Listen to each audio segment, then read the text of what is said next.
Oi, hoje é resenha do conto Dona Expedita, escrito por Monteiro Lobato, aqui da sua coletânea Negrinha, dentro do nosso projeto Contos do Meio-Dia, edição 2020. E essa pequena história aqui é a antepenúltima desta coletânea.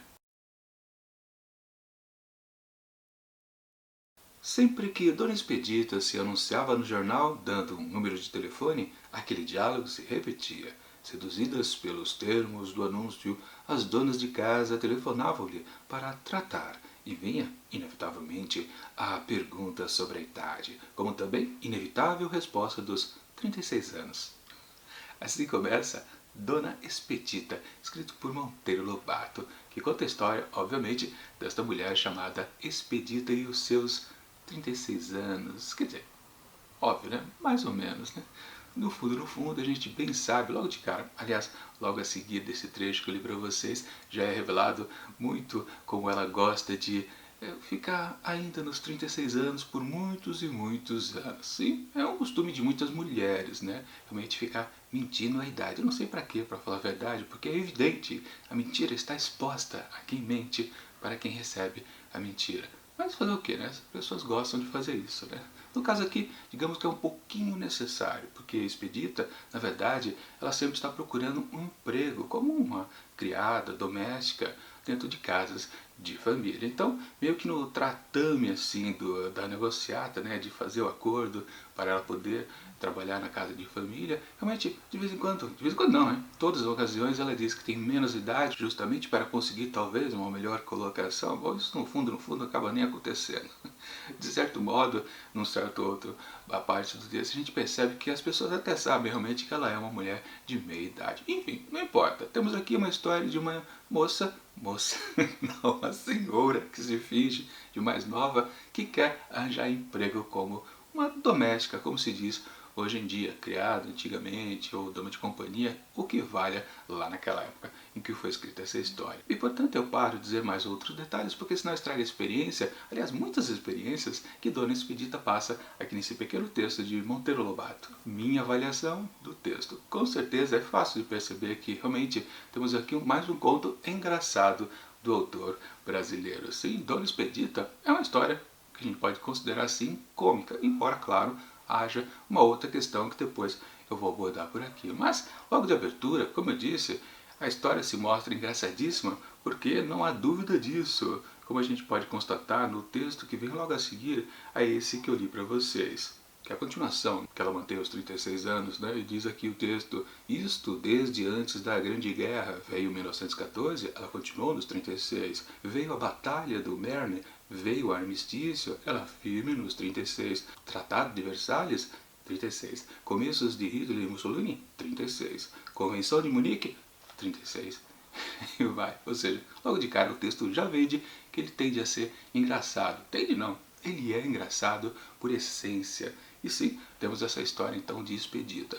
Temos algum detalhe de como ela se coloca nessa situação de mulher um pouco mais já idosa e precisando trabalhar. Claro que aqui não vou dar nenhum detalhe porque realmente é interessante a gente ler isso e acompanhar essa história de Expedita. Não vale um spoiler colocar essas informações aqui. Sim, o que interessa é que ela teima em ser a doméstica. Na verdade, é a única coisa que ela pode fazer. Depois é dito que ela tem um certo toque para algumas dotes culinárias, mas mesmo assim não é muita coisa. No fundo, o que a gente mais percebe aqui é que quando ela está tratando de arranjar uma colocação em alguma casa de família, ela é cheia de milindres. E realmente isso que esbarra. E também, claro, na questão econômica, o quanto que ela vai ganhar por fazer alguma coisa ou outra. E aliás, sim, depois de um certo tempo a gente percebe que esse texto aqui, ele é bem episódico, a gente pode considerar, porque ela vai narrando algumas situações que ela viveu cá ou acolá.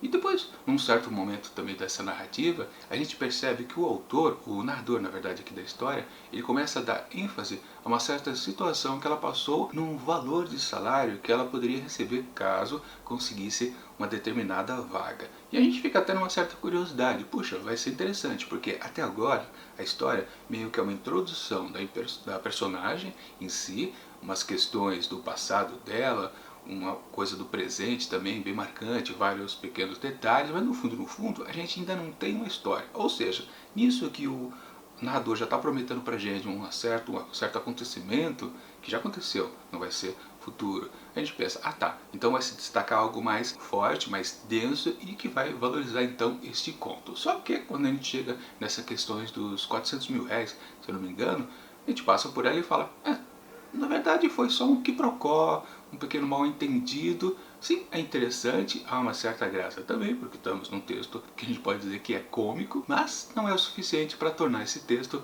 um pouco mais valoroso, porque é uma coisa bem rápida e depois a gente volta ao mesmo esquema que a gente estava antes, ainda naquela situação de expedita querer uma boa colocação através de anúncios de jornais. Ela teima enquanto que ela quer trabalhar, enquanto que ela quer pedir remuneração por isso, e ficamos apenas nisso, até que sim chega o desfecho dessa narrativa e a gente pensa também, ok, está acontecendo algo que parece ideal para ela. Para falar a verdade, ideal até demais.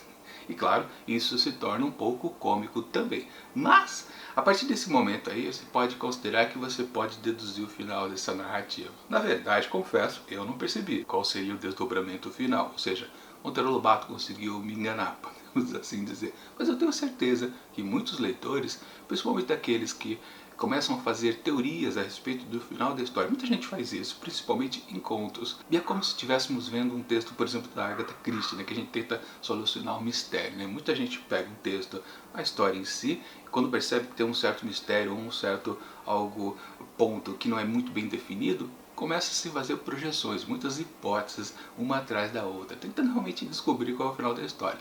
Esse tipo de leitor, com certeza, quando entra nessa fase, quando ela enfim alcança a possibilidade, pelo menos, né, de ter um bom emprego, aquela coisa ideal que ela quer mesmo, muitas pessoas podem deduzir na mosca exatamente o que vai acontecer no desfecho desse conto. Não é difícil, para falar a verdade, eu passei por isso meio que de bobeira, era fácil perceber realmente, né? Quando chegou ao final, aí, por outro lado, eu fiquei um pouquinho decepcionado.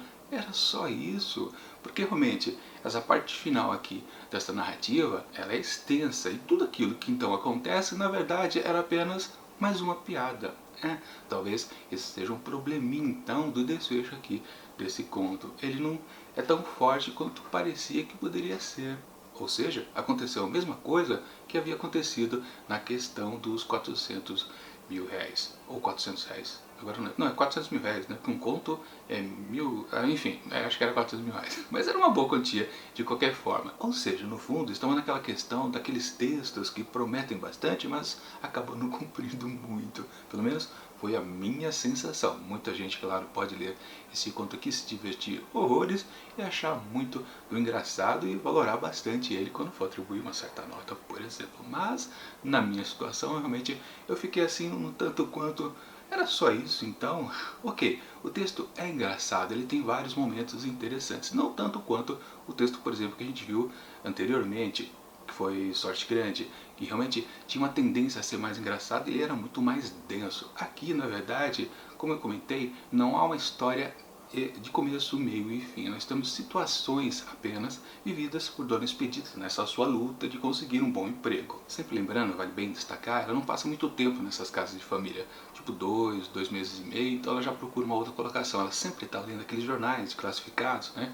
Então, quando ela percebe que ela pode ir para um lugarzinho melhor, ela já parte fora. Ou seja, realmente, toda a história contada dela aqui neste conto é puramente episódica, não é uma coisa que vai se evoluindo, o personagem vai se transformando. Claro, no final, digamos, ela quase alcança uma coisa que ela muito almejava. E aí a gente cai, claro, na crítica social do Monteiro Lobato aqui com esse conto. E não é difícil a gente perceber exatamente do que se trata, né? Que, claro, tem a ver com o quanto essas empregadas domésticas ganham. Já havia sido dito em outras partes do texto que cada vez mais ela ganhava menos. Claro, isso é evidente quando a gente percebe que no fundo, pelo começo lá do texto, né, ela está ficando cada vez mais velha. Ela permanece sempre com os seus 36 aninhos, mas na verdade ela já passou dos 40, já passou dos 50, está na casa dos 60 provavelmente, ou seja, é óbvio, né, quando ela consegue uma outra colocação, os patrões, né, olham para o semblante dela, para o estado físico em geral dela, obviamente, e já não conseguem dar um grande valor, porque sabem que ela não vai render bastante. E claro, esse termo sabe que ela vai render bastante. Isso é muito básico para a coisa do capitalismo. Obviamente esse texto aqui é uma certa crítica ao capital. Mas a gente precisa lembrar, né, que o Monteiro Lobato, ele foi um grande empreendedor. Ou seja, esse texto aqui é quase contra o que ele pregava na sua vida real. Ou seja, ele criou empresas, ele foi um grande patrão, ou seja, ele teve muitos empregados, né?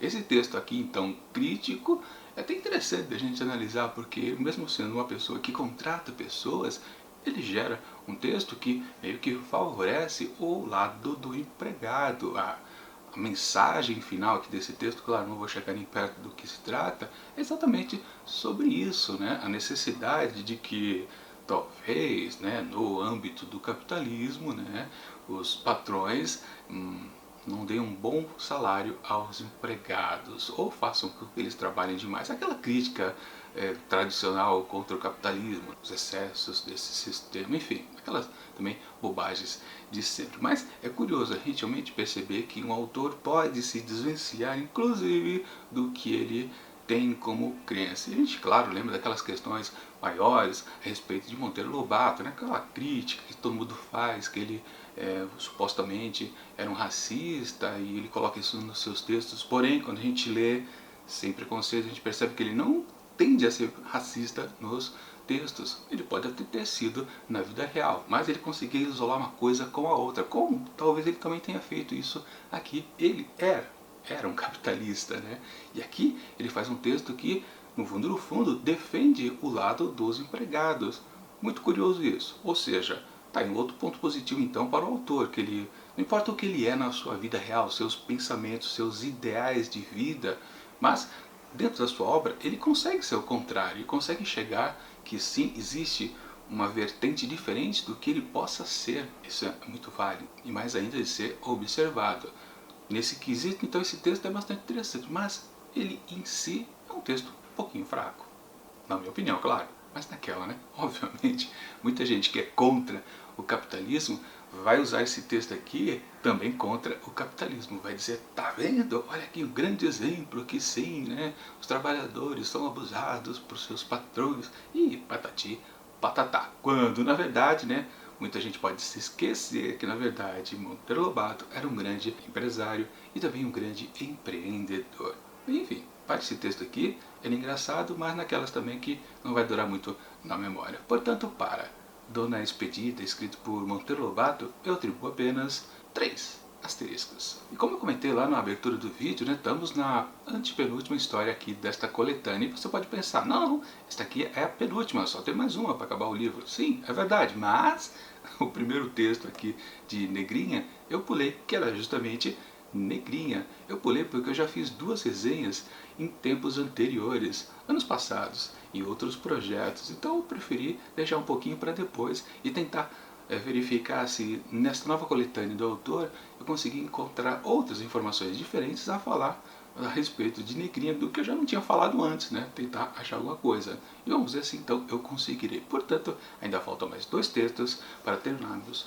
esta coletânea aqui de Monteiro Lobato, que falta exatamente Herdeiro de Si Mesmo, que é a última história aqui da coletânea, e depois a gente faz Negrinha, que é a primeira que eu pulei lá no comecinho do projeto da leitura desta coletânea de Monteiro Lobato. Enfim, enquanto o próximo texto do autor não chega daqui a 5 dias, deixo aqui do lado dicas de outras resenhas que já aconteceram aqui dentro do projeto Contos do Meio Dia, edição 2020.